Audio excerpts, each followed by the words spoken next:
Hello, in this video, I'm going to show you how easy it is to use JIBB inside WebEx. But first, I'm going to explain that you need two components to use JIBB. You need a camera and you need a writing surface, which could be a whiteboard, lapboard, or a piece of paper.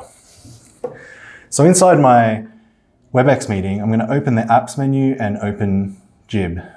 I'm going to drag the frame to make it as big as possible. And then I'm going to click the orange icon to open the control panel.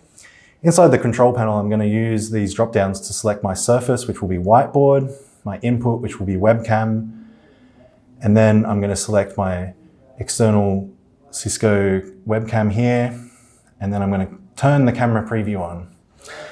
Now, this is a very important step because you want to be able to fit the whole writing surface inside your camera preview before you click start.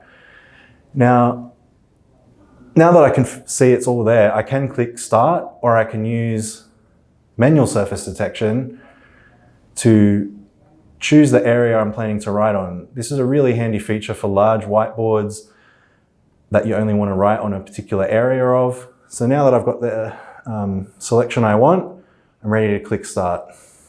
So I'm going to move out of the way so that my camera can see the whole writing surface, and JIBB's going to tell me start writing.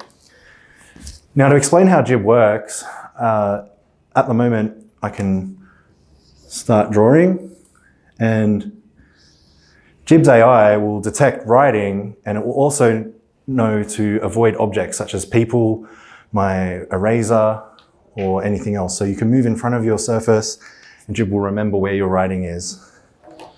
So now, the other most important step is once you've clicked start and you've detected your surface, you also want to click open together, which will mean that the rest of the participants in your meeting can also see your JIBB workspace and your writing.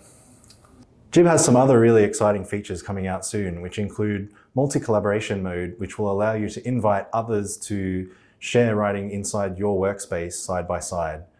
Another exciting feature coming out is called automatic saving, which will use AI to capture the most important moments of your meeting and then automatically collate them into a PDF for you to export and share however you like. Thank you for watching this video. If you'd like to learn more, please go to jibb.ai/help.